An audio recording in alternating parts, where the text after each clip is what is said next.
Hello, I'm Dylan Power, and today I'll be doing my reality bite on the elements of interpersonal communication.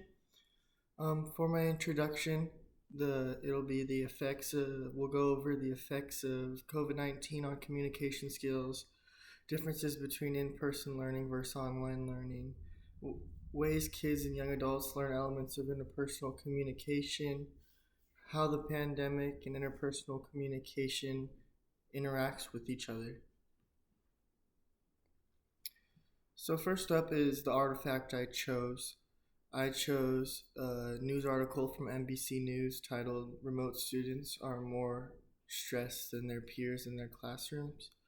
The main subject of this was basically just 12 different high schools, over 10,000 students, online and in person, and kind of just studying their overall mood and how they felt compared to their counterparts.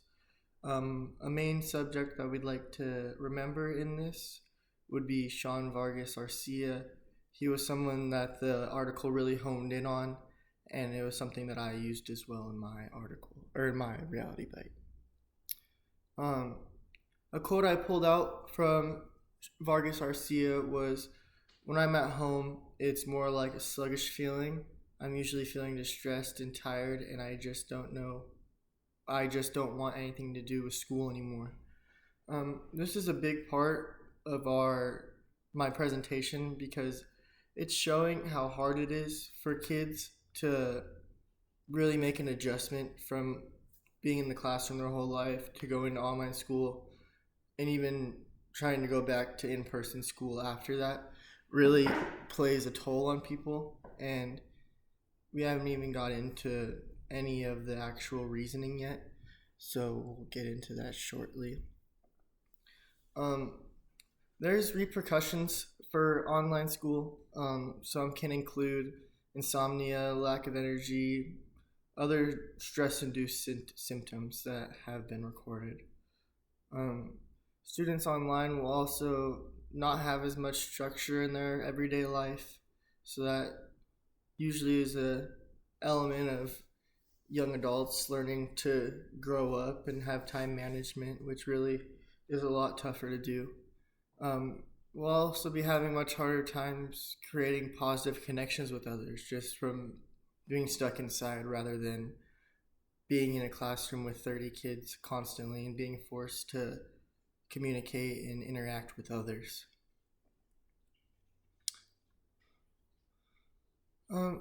So what is my core concept? This can include different elements, including sender and receiver, feedback and conflict, or context. I'm sorry. Conflict resolution, barriers, much more. Many things that can be covered. Where is this happening for me? This is happening in a classroom. Is the ideal place for kids to learn these skills, and strengthen these elements for better positive communication. And who will this include? This will include the teachers, the students, faculty, anyone that you might, or even your siblings or mom or dad, any interaction that you'd have with either being in a classroom setting or in an at-home setting. So the first thing we talked about was the sender and receiver.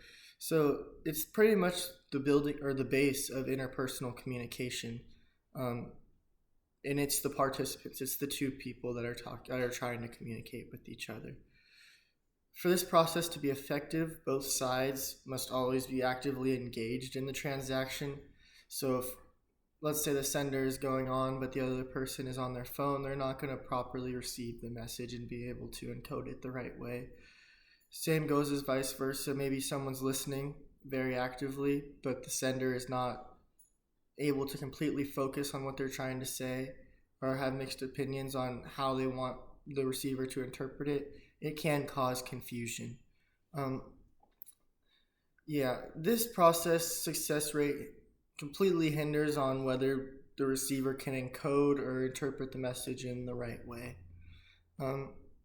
One fun fact I thought about was this process is pretty intriguing due to the essence of thoughts and ideas being transformed into a full message. So when the receiver is first thinking of what to say, sometimes it's they're not even thinking about it. It's incoherently being processed in their brain of what they want to be said, and that's interesting because then it comes out into a full what they could say comes out into a whole different message into the receiver's head where they can interpret what they said and what they mean by what they said and what they want from what they said pretty much. Another big one that we talked about is feedback and context. This is the stage where the receiver will show either they have a correct or incorrect interpretation of the message.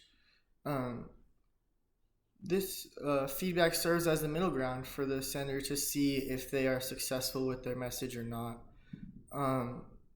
There are many surrounding factors that would apply to not interpreting the message the correct way. So these can include social norms, previous relationships held with the two communicators, environment,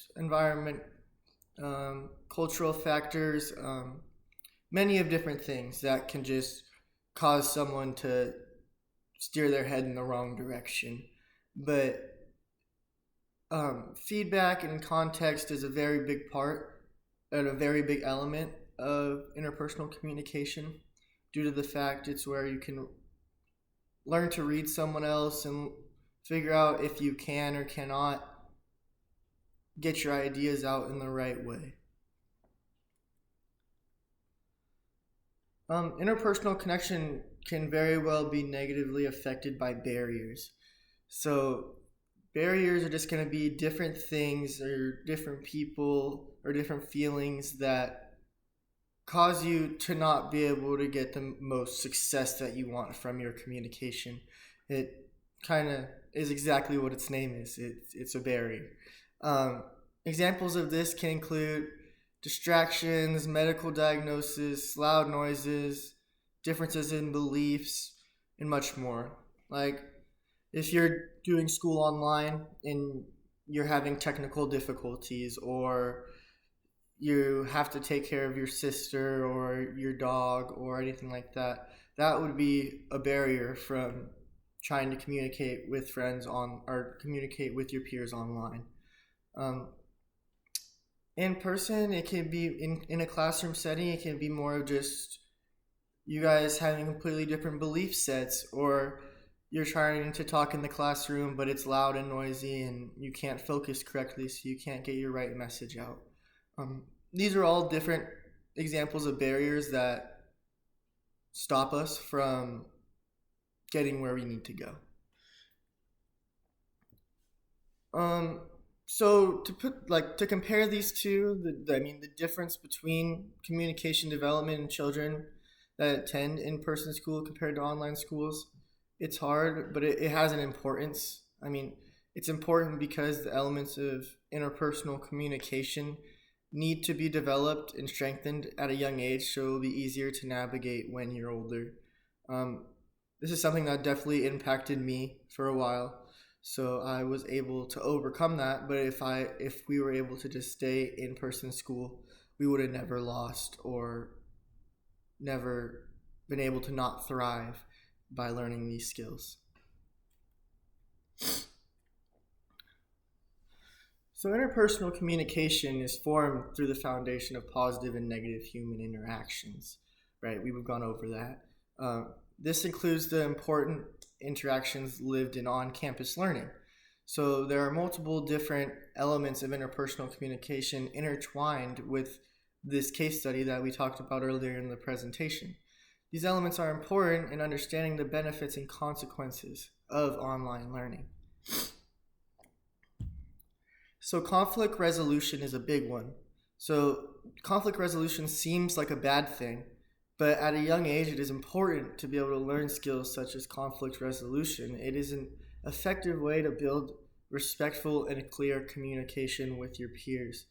A a lack of face-to-face conflict can negatively impact the learning of interpersonal communication, because so this can be you're never told no, or you always get your way, or something like that. You won't be able to interact with people that weren't raised like that, or even people that were. So it conflict resolution, in my opinion, is one of the biggest elements that you could learn, and it's the biggest one to be able to learn in school compared to being online. Because online, it seems that people are a lot more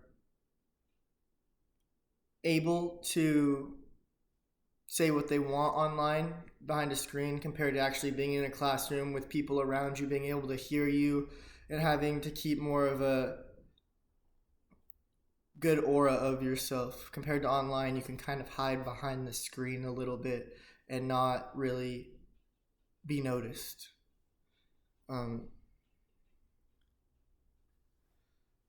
yeah, I mean, with all this being said,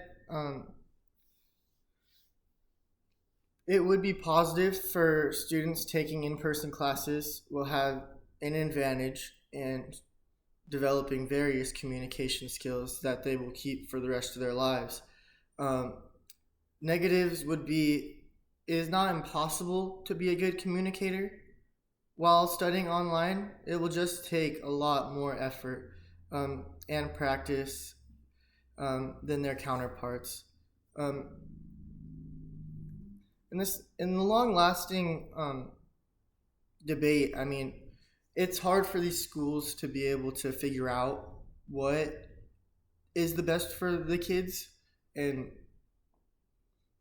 we know that it's not going to be easy when we went into online school, and coming back from it and being a little more anxious and a little more stressed um, just proves my point even better on this one.